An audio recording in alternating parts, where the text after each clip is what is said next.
Hi hello welcome to vital biology. This is Padma.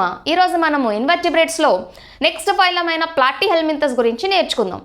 అసలు ప్లాటిహెల్మింథస్ అంటే ఏంటి, దాని యొక్క మీనింగ్ ఏంటి అని మనము చూస్తే, ప్లాటిహెల్మింథస్లో ప్లాటి అంటే ఫ్లాట్ అని, వెరాస్ హెల్మిన్స్ అంటే వామ్ లైక్ యానిమల్స్ అనే మీనింగ్ వస్తుందండి. అంటే వాటి యొక్క బాడీ అనేది వామ్ లాగా ఉంది, అంటే లాంగ్ బాడీ ఉన్నది. అండ్ ఆ లాంగ్ బాడీ కూడా dorsal side and as well as the ventral side రెండు వైపులో కూడా ఏ విధంగా ఉన్నాయండి, ఫ్లాట్గా అంటే చదునుగా ఉన్నాయి. అంటే ఫర్ ఎగ్జాంపుల్, అంటే ఇది ఒక మనం యానిమల్ అని తీసుకున్నట్లయితే ఓకేనండి, లాంగ్ బాడీలో దాని యొక్క dorsal side and as well as the ventral side ఏ విధంగా ఉన్నాయి అంటే ఫ్లాట్గా ఉన్నాయి. Okay, but not like this particular pen. So pen అనేది జనరల్గా మనం చూసామనుకోండి, దాని యొక్క బాడీ అనేది సిలిండ్రికల్ షేప్లో ఉంటుంది. అంటే డోర్సల్ సైడ్ వెంట్రల్ సైడ్ మనం అబ్జర్వ్ చేస్తే కొంచెం ఎలివేటెడ్గా మనం చూడొచ్చు. కానీ ఈ ఆర్గానిజమ్స్లో మాత్రము మనకి డోర్సల్ సైడ్ వెంట్రల్ సైడ్ రెండు కూడా ఎలా ఉంటాయండి, ఫ్లాట్గా ఉంటాయి, ఎటువంటి ఎలివేషను లేకుండా. అందుకని జనరల్గా ఈ యానిమల్స్ని మనము ఫ్లాట్ వార్మ్స్ అని కూడా డిస్క్రైబ్ చేస్తారు. Okay, so if you see the first characteristic features, so they have dorso ventrally flattened body కదండి. ఇప్పుడే చెప్పాము మనం వాటి యొక్క బాడీ ఏ విధంగా ఉంది అంటే డోర్సల్ సైడ్ వెంట్రల్ సైడ్ ఫ్లాట్గా ఉంది, ఎటువంటి ఎలివేషన్స్ లేకుండా. అండ్ దీస్ ఆర్ మోస్ట్లీ ఎండోపారాసైట్స్ అని చెప్తున్నారండి. అసలు ఎండోపారాసైట్ అనేది తెలుసుకునే ముందు పారాసైట్స్ అంటే ఏంటో చూద్దాం. జనరల్గా పారాసైట్స్ అంటే ఏవైతే యానిమల్స్ అదర్ యానిమల్స్ మీద డిపెండ్ అవుతాయో, ఫర్ వాట్ పర్పస్ అంటే maybe for food purpose or maybe for shelter purpose or maybe for reproduction purpose. If one of the animal is depending on the another animal, then such type of the relationship is called as the parasitism. And ఆ పారాసైటిజంలో suppose ఏ అనే animal B అనే animal మీద depend అయితే దేనికోసం అని చెప్తున్నామండి, అది food అవ్వచ్చు, shelter అవ్వచ్చు, లేకపోతే రీప్రొడక్షన్ కోసమైనా అవ్వచ్చు. ఈ విధంగా ఒక్క యానిమల్ ఇంకొక యానిమల్ మీద డిపెండ్ అవుతుంది. సో ఈ యానిమల్ ఏదైతే అదర్ యానిమల్ మీద డిపెండ్ అవుతుందో జనరల్గా దానిని మనం ఏమంటాము అంటే పారాసైట్ అని చెప్తాం. అండ్ ఈ పారాసైట్ దేని మీద అయితే డిపెండ్ అవుతుందో దానిని మనం ఏమని చెప్తాము అంటే హోస్ట్ అని చెప్తాం. కానీ యానిమల్ కింగ్డమ్లో many of the parasites are present and these the parasites may be depending on the host from outside or it may be inside also. అంటే ఫర్ ఎగ్జాంపుల్ మనం మస్కిటోస్ కానీ తీసుకున్నట్లయితే, ఎస్ మస్కిటోస్ అనేవి majority of the vertebrates body నుంచి ఏం చేస్తాయండి, they will suck the blood. కానీ అవి హోస్ట్ మీద ఏ విధంగా డిపెండ్ అవుతున్నాయి, ఎస్ ఫ్రమ్ అవుట్ సైడ్, అంతే కదండి. కానీ ఎండోపారాసైట్స్ మాత్రం ఏం చేస్తాయండి, they will enter into the host body and they inhabit the cells, tissues or maybe the spaces between the cells also. Okay, so అలాంటి పారాసైట్స్ని జనరల్గా మనం ఎండోపారాసైట్స్ అని మనం డిస్క్రైబ్ చేస్తున్నాం. అంటే ఏ పారాసైట్స్ అయితే హోస్ట్ బాడీ లోపటికి వెళ్ళి డిపెండ్ అవుతున్నాయో అలాంటి పారాసైట్స్ని మనం ఇక్కడ ఎండోపారాసైట్స్ అని చెప్తున్నాం. Like for example in the case of the malaria causing parasite, that is of the plasmodium vivax, it enters into our body. ఓకేనండి, and there it inhabits the RBC and as well as the liver cells. That's why there that parasite is called as the endoparasites. In the same way, even in the case of these platyhelminthes, mostly they'll act as the endoparasites. Okay nandi, and in animals and as well as including the humans. Okay nandi, humans lo kuda chalani ee platyhelminthes parasites anevi, yes they'll like take shelter and as well as they'll take the food material. And these are bilaterally symmetrical. Okay, as their body is long and there will be one anterior posterior axis. Okay, and according to that principal axis, if we will cut the organism, then we can get two equal parts. అంటే ఇక్కడ ఒకే ఒక్క plane అనేది pass అవుతుంది from its anterior to posterior end, and along its length when we will cut the organism, we will get two equal halves. Okay, so such type of the bilateral symmetry is observed in these platyhelminthes, and these are triploblastic animals. Okay nandi, so ఏంటి triploblastic animals అంటే, see already we have studied that animals based on the germ layers, ఓకేనండి. They are classified into 2 main types, diploblastic animals and triploblastic animals. So up to now the Cnidaria group and as well as the Ctenophora are considered as the diploblastic animals. But first time in the animal kingdom we can see the triploblastic nature, that is of Platyhelminthes. Why? Because they are provided with all the 3 germ layers. ఓకేనండి. So ఏంటి ఆ 3 germ layers అంటే, so those 3 germ layers are ectoderm, mesoderm and endoderm. Okay, so all the 3 germ layers are present in this particular animals, that's why they are considered as the, that is of the triploblastic animals. Okay, next, so these are acoelomates అని చెప్తున్నాం. ఓకేనండి. Even though they are provided with the triploblastic nature, but the coelom wise still the coelom is not developed. So generally what is the coelom? Coelom is the space between the gut and the body wall అని already మనము previous క్లాసెస్లో discuss చేసాం.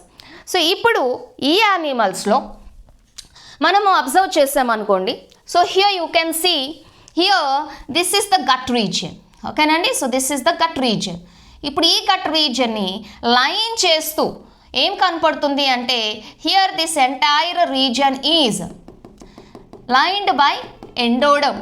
ఓకేనండి. Endoderm ఉంది. తర్వాత ఎక్స్టర్నల్గా మనం చూస్తే ఇక్కడ వచ్చేసేటప్పటికి ఎక్టోడమ్ కూడా మనకి అబ్జర్వ్ చేయొచ్చు. And this is the endoderm. Okay, and మిడిల్లోని స్పేస్ అంతా కూడా ఏది లైన్ అయి ఉంది అంటే, yes it is lined by specialised mesoderm. ఓకేనండి. అది మొత్తం స్పేస్ని ఏం చేస్తుంది అంటే ఫిల్ చేస్తుంది. ఎక్కడ కూడా మనకి ఫ్రీ బాడీ క్యావిటీ అనేది కనిపించదు. So that is why as there is absence of coelom, that is of body cavity, these animals are called as acoelomates. And level of organization, if we will see, here we can see the organ level of organization. And even this point also we have discussed in earlier classes that for the formation of organ definitely animal need all the 3 germ layers. అంటే ఎప్పుడైతే యానిమల్లో ectoderm, endoderm, మిసోడమ్ 3 ఉంటాయో అప్పుడు మాత్రమే ఆ యానిమల్లో ఆర్గాన్స్ని form చేయగలదు. So as we have studied that these are the triploblastic animals. So that's why they are able to form the organs. ఓకేనండి. ఇక్కడ ఒక ఇంట్రెస్టింగ్ పాయింట్ మనం నోట్ చేయాల్సింది ఏంటి అంటే, ఎన్సీఆర్టీ టెక్స్ట్ బుక్లో మనకి ఇన్ఫర్మేషన్ ప్రొవైడ్ చేసిన దగ్గర ప్లాటిహెల్మింథస్ అనేది ఆర్గాన్ లెవెల్ ఆఫ్ ఆర్గనైజేషన్ అన్నారు.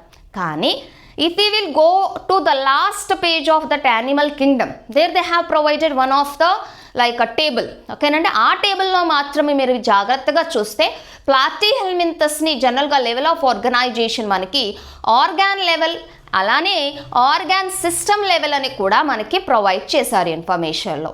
ఓకే, అంటే it's not like a mistake. జనరల్గా ఏదైనా గ్రూప్లో ఆలియర్ ఆర్గానిజమ్స్లో కొంచెము మనకి కాంప్లెక్సిటీ అనేది లోగా ఉంటుంది. But going towards their evolutionary process, the last like evolved ఆర్గానిజమ్స్లో మనకి కొంచెం అడ్వాన్స్డ్ క్యారెక్టర్ అనేది చూడొచ్చు. అందుకే ప్లాటిహెల్మింథస్ ఆర్గానిజమ్స్లో ఆలియర్ ఆర్గానిజమ్స్లో మనకి ఆర్గాన్ లెవెల్ ఆఫ్ ఆర్గనైజేషన్ కనపడితే, లేటర్ డెవలప్ అయిన యానిమల్స్లో మనకి organ system level of organisation కనపడుతుంది. ఓకేనండి. So that's why yes definitely we should go with both organ and the organ system level of organisation. Going towards the other characteristic features, here they told that hooks and as well as suckers are present in some parasitic forms అని చెప్తున్నారు. ఓకేనండి. అంటే see here, if any of the animal parasitic లైఫ్ని lead చేయాలి అంటే ఖచ్చితంగా వాటికి కొన్ని అడాప్టేషన్స్ అనేవి కావాలి. అంటే అడాప్టేషన్స్ అంటే సమ్ స్పెషల్ అడ్జస్ట్మెంట్స్. ఎందుకంటే అవి హోస్ట్ నుంచి ఫుడ్ని, షెల్టర్ని, రీప్రొడక్షన్ అలాంటి రిక్వైర్మెంట్స్ని అవి అచీవ్ చేసుకోగలగాలి అంటే ఖచ్చితంగా కొన్ని స్పెషల్ స్ట్రక్చర్స్ అనేవి వీటికి కావాలి. సో అలాంటి స్పెషల్ స్ట్రక్చర్స్లో కొన్ని మనం ఇక్కడ చూడొచ్చు. ఏంటి అంటే అవి హుక్స్, అదేవిధంగా సక్కర్స్. ఓకే, సో ఇలాంటి స్ట్రక్చర్స్ మనకి పారాసైట్స్లో కనిపిస్తాయి. సో ఎందుకు ఈ హుక్స్ యూజ్ అవుతున్నాయి అంటే, హుక్స్ అనేవి generally to attach to the host body. ఓకేనండి. హోస్ట్కి అది అటాచ్ అవ్వడానికి, ఆ హోస్ట్ టిష్యూస్ని గట్టిగా పట్టుకోవడానికి హుక్స్ అనేవి హెల్ప్ అవుతూ ఉంటాయి. మరి సక్కర్స్ దేనికోసము అంటే even the suckers purpose is also for attachment and as well as to suck the food material from the host body. ఓకేనా అండి. సో ఈ విధంగా మనకి ఈ పర్టికులర్ డయాగ్రామ్లో కానీ చూస్తే so this is the like one of the animal that is of the taenia. Okay, so ee taenia lo gaani manam chuste, here you can see that they are provided with 2 rows of hooks and as well as here suckers also can be seen. ఓకేనండి. Suckers కానీ చూసారనుకోండి, చూడండి ఇక్కడ ఒకటి, ఇక్కడ ఒకటి, అదేవిధంగా ఇక్కడ ఒకటి, even the opposite side 1 more, అంటే 4 సక్కర్స్ అనేవి చూడొచ్చు. అలానే ఈ యాంటీరియర్ మోస్ట్ రీజియన్లో కానీ మనకి అబ్జర్వ్ చేస్తే 2 rows-లోని హుక్స్ అనేవి అరేంజ్ అయి ఉన్నాయి. So this is the diagram of taenia, which is a endoparasite of humans and even in some other vertebrates also. And ఈ టేనియాలో మనం కానీ చూస్తే టోటల్గా ఇందులో 3 parts అనేవి చూడొచ్చండి. సో ఫస్ట్ పార్ట్ ఇది వచ్చేటప్పటికి దీనిని మనం స్కోలెక్స్ అని అంటాము. అండ్ ఈ part that is neck part అని. అండ్ ఈ ఎంటైర్ రీజియన్ ఏదైతే ఉందో ఈ మొత్తాన్ని మనం ఏమని చెప్తాము అంటే స్ట్రోబేలా అని చెప్తాం. ఓకేనండి. అంటే స్కోలెక్స్ పార్ట్ ఏదైతే ఉందో అది హోస్ట్ని అటాచ్ అవ్వడానికి అండ్ హోస్ట్ నుంచి వేరియస్ ఫుడ్ మెటీరియల్స్ని అది అబ్జార్బ్ చేయడానికి హెల్ప్ అవుతుంది. మరి నెక్ పార్ట్ దగ్గర కానీ చూస్తే కొత్త సెగ్మెంట్స్ అనేవి ఈ నెక్ పార్ట్ నుంచి ఏమవుతాయి అంటే డెవలప్ అవుతూ ఉంటాయి. అండ్ ఫామ్ అయిన కొత్త సెగ్మెంట్స్ ఏవైతే ఉన్నాయో అవి ఓల్డ్ సెగ్మెంట్స్ని బ్యాక్కి పుష్ చేస్తూ ఈ విధంగా లాంగ్ బాడీని అది కలిగి ఉంటుంది. ఓకేనండి. సో జనరల్గా ఇది చూడడానికి ఒక టేప్ లాగా, మెజరింగ్ టేప్ లాగా కనపడుతుంది కనుక this Taenia is actually called as the tapeworm అని జనరల్గా మనం డిస్క్రైబ్ చేస్తాం. ఓకేనండి. So here you can see that in this type of Taenia and some other Platyhelminthes. ఓకేనండి. మనకి ఈ విధంగా సక్కర్స్ని చూడొచ్చు, అదేవిధంగా హుక్స్ని కూడా చూడొచ్చు.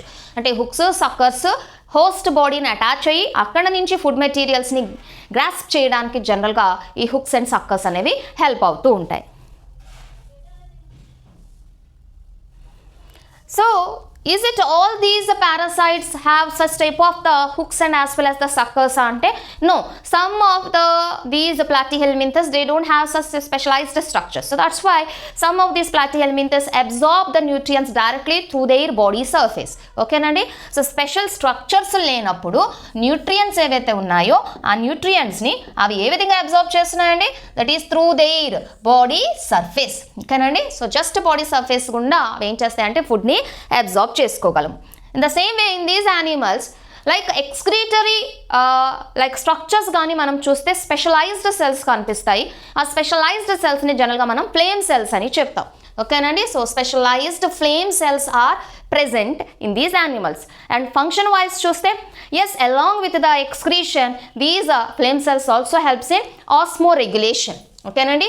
ఆస్మోరెగ్యులేషన్ అంటే బాడీలోని ఎక్సెస్ వాటర్ని కావచ్చు, అయాన్స్ని కావచ్చు బయటికి రిమూవ్ చేయడానికి ఈ పర్టికులర్ స్పెషలైజ్డ్ ఫ్లేమ్ సెల్స్ అనేవి హెల్ప్ అవుతున్నాయి. సో దట్స్ వై ఏంటి ఫ్లేమ్ సెల్స్ అంటే yes these are seen in this particular Platyhelminthes groups and especially their main function is osmoregulation and as well as excretion. Undigested unwanted materials ని ఏం చేస్తుందండి బయటకు release చేయడానికి flame cells use అవుతాయి.